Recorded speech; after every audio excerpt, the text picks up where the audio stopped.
So 4G LTE, Packet Wi-Fi version 2, unboxing, and how to use with Dito SIM. Okay, so unbox na natin siya. Meron siyang manual, meron siyang charger, Type-C, and ito yung ating device.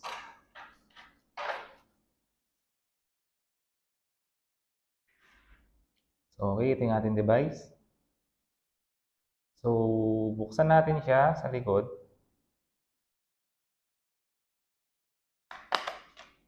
Ayan. So, meron siyang battery. So, kapag bago pa ito, mga ma'am and sir, meron ditong parang plastic. So, kailangan nyo siyang tanggalin. Para pag sinalpak natin siya, gagana siya. And then, ito yung kanyang SIM slot.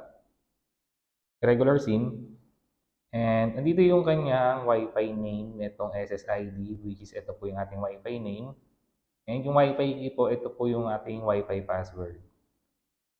So, dito SIM po yung gagamitin natin.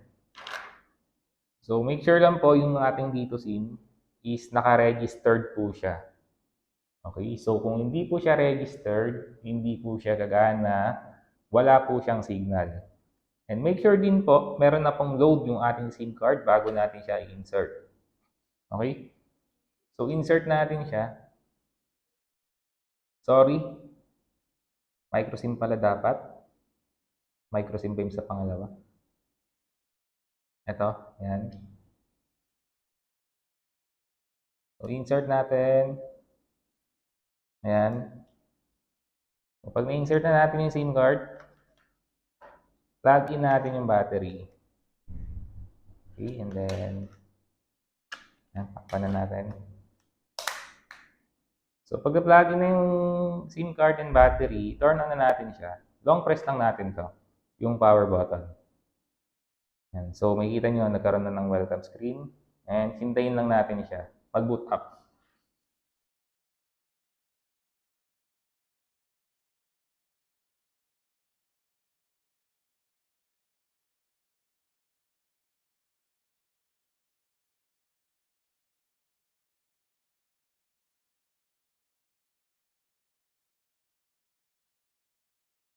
Approximately, mga 1 to 3 minutes ang kanyang boot up.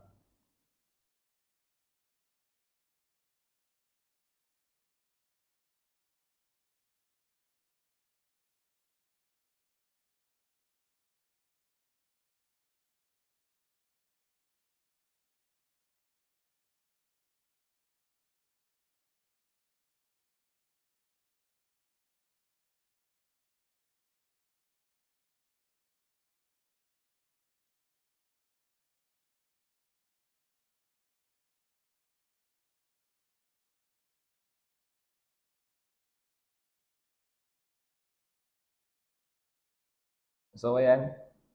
Naka-boot up na siya or power on na siya. So, ito. Ayan. Ito yung kanyang Wi-Fi name. 4G MiFi 1D7. And for the Wi-Fi key is 1, 2, 3, 4, 5, 6, 7, 8, 9, 0. So, we try to connect.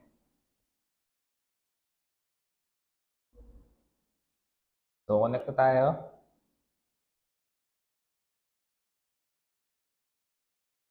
So, hanapin lang natin yung ito. Ito yung kanyang Wi-Fi name kung makikita nyo. 4G MiFi 1D7. So, connect tayo sa kanya using the default password. Makikita naman dito sa LED. Ayan. So, 1, 2, 3, 4, 5, 6, 7, 8, 9, and 0. So, check na natin kung tama. So, tama naman. Connect na natin. So, ayan. Nakakonect na tayo. So, kung makikita nyo rin dito, since meron ng connected na device, meron kayong makikita dito na 1. Meaning, kung ilan po yung nakakonect sa inyo, makikita nyo po dito sa may LED ng ating 4G LTE. So, connected na tayo. And nakikita natin, can provide internet. So, check natin. Tayong Google,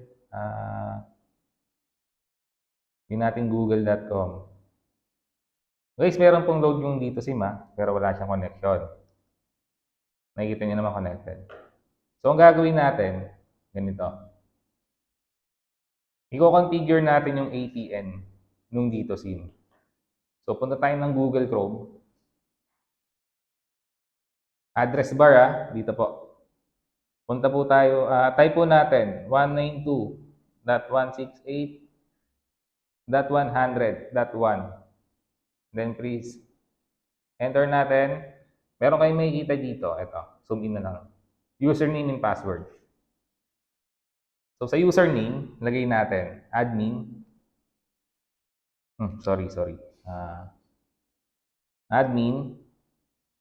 For the password din po, admin. And then click login. Ayan. Mapupunta tayo dito sa kanyang GUI or Graphical User Interface. Kung makikita nyo, yan, dito SIM pero disconnected siya. So, configure lang natin yung APN. Punta tayo dito sa Advanced. Under ng Advanced, meron kayong makikitang device information, device operation. Punta tayo dito sa may APN settings.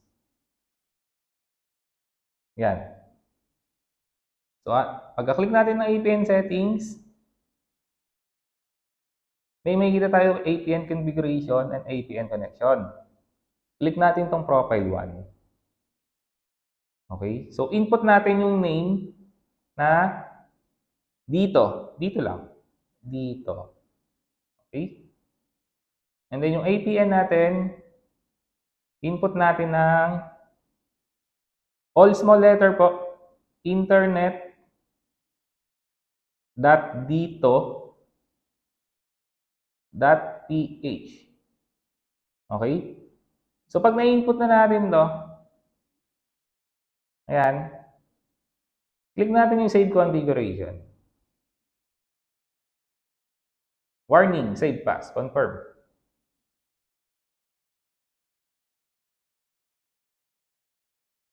Nakita nyo, connected na siya.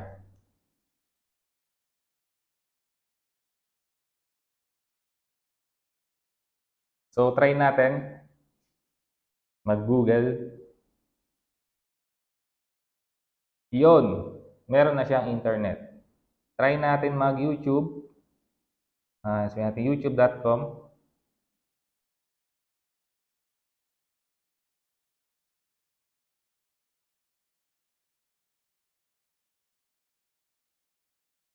And then, type natin, sabihin natin, ano bang magandang nanta? Sabihin natin, kahit ano na lang, kahit ano, bahala na.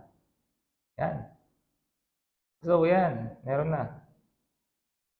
Check natin kung... In my 40s and at my prime, with the help of Myra Ultimate, with astaxanthin. So, yan ang ating configuration ng dito SIM with Pocket Wi-Fi version 2. So, kailangan lang natin configure. And as you can see, mahina yung signal kasi dito sa area na pinagagamitan ko is Kulob or totally mahirap makasagap ng connection. Kapag ganon, punta lang etong Pocket Wi-Fi, relocate lang natin sa ibang lugar or sa ibang area kung saan siya mas makakasagap ng malakas na SIM card, ng signal. Okay? So, yun lang ang ating dito SIM with 4G LTE Pocket Wi-Fi version 2.